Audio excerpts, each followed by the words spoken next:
Australia is the driest inhabited continent and is getting even drier. Last year, some parts of the agricultural food bowl within the Great Artesian Basin received their lowest annual rainfall on record. The population continues to grow between 1 to 2% each year, and all of these people will require access to fresh water. Unfortunately, surface water reserves are becoming increasingly stretched. With longer droughts and a higher frequency for extreme weather events that cause bushfires, which may in turn contaminate some surface water reservoirs, we must turn to groundwater to supply our future water demands. As of 2013, groundwater has been extensively tapped in Western Australia and the Northern Territory.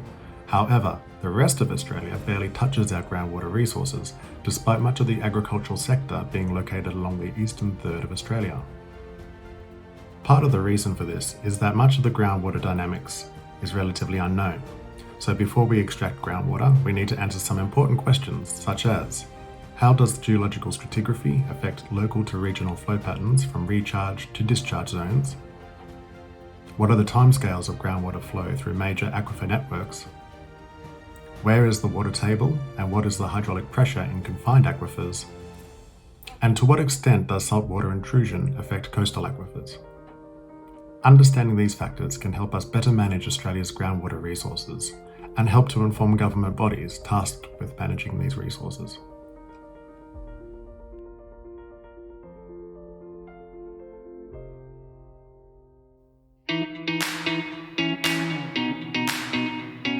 With that background in mind, we have assembled a coupled groundwater thermal model of the Sydney-Gunnedah-Darbaon Basin, which is located along the eastern third of Australia. This is a region important for agricultural production and home to some of the largest urban settings in Australia, encompassing Sydney, Canberra, Newcastle and Brisbane. We have assembled a 3D geological model of the entire region, which includes major sedimentary layers, which act as aquifers, and coal seams and volcanics, which behave as aquatards. This whole workflow was constructed using Underworld 2, a particle and cell finite element framework for geodynamics, which is supported by AuScope through the National Collaborative Research Infrastructure Strategy. All models and data adhere to FAIR standards and are freely available on GitHub. To constrain our model, we assimilate multiple data types within a Basin framework, including chloride concentration, hydraulic pressure head, and temperature gradients. The chloride concentration is often used as a proxy for groundwater recharge. Because chloride is excluded from evapotranspiration, it leaches downwards into the water table. We get these chloride point measurements from Crosby et al. In 2018, which focused mainly on the Sydney Basin. Next is hydraulic pressure. Here is a 2D Underworld model demonstrating how the pressure head measured in a borehole can be used to find approximate values of hydraulic diffusivity within subsurface layers. In the first instance, we can decrease the diffusivity of the top layer in relation to the second layer. It results in a greater flow velocity in layer 2 and increased pressure at our point of observation. We have many of these observations within the Sydney-Gunnedah-Darbaon Basin, which when combined with chloride concentration estimates, can very accurately constrain the values of hydraulic conductivities that we assign to each layer in the basin. Next, we have temperature gradients measured in boreholes. Temperature anomalies will be dispersed by groundwater flow from recharge to discharge zones.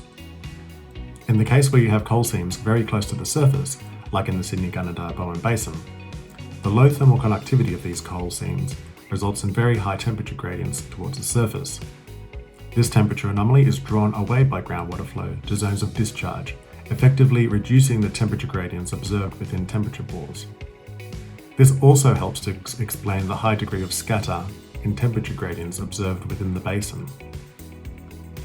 Assimilating these three datasets produces a constrained 3D groundwater model of the Sydney-Gunnedah-Darbaon Basin. A key feature of this is the high rates of discharge of the continental shelf, up to 3 meters per day, and the strong influence of coal seams on the hydrothermal regime. We also looked at the residence times of inland aquifers compared to coastal aquifers. The time it takes for a droplet of water to travel from recharge to discharge zones is on the order of 383,000 years for inland aquifers, compared to just 182 years for coastal aquifers. This means that coastal aquifers can be replenished much faster than inland aquifers. Using more recent water levels measured in boreholes from 2000 to 2020, we find that the groundwater flow pathways have significantly changed.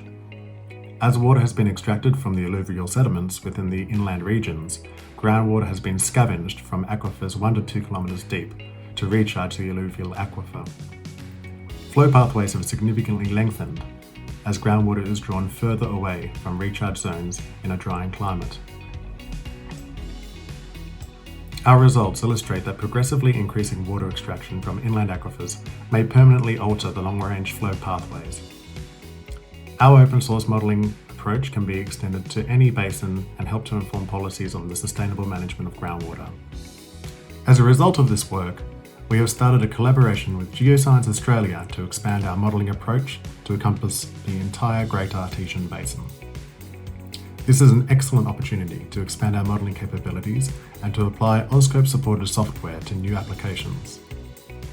The typical timescales of underworld models are on the order of hundreds to tens of millions of years, but we show how the same flexible software framework can scale down to hundreds of years in order to solve groundwater flow problems. In the future, we hope to expand our framework to include ambient noise tomography constraints on flow timescales within the basin, and explore transient groundwater dynamics in response to changing recharge conditions and groundwater extraction from various aquifers. This will have long-lasting implications on the continued sustainable groundwater management of one of Australia's most precious resources. I would like to thank the Underworld development team for their relentless pursuit of software excellence and AuScope for their continued support through the simulation and modelling node. I would also like to acknowledge NCI Australia for providing computing resources. This work would not be possible without the support from my colleagues and co-authors, including Louis Morazi, Dietmar Müller, Craig O'Neill, Adam Beale, Willem Vervoort, Megan Miller, and Chengjin Jiang. Thank you.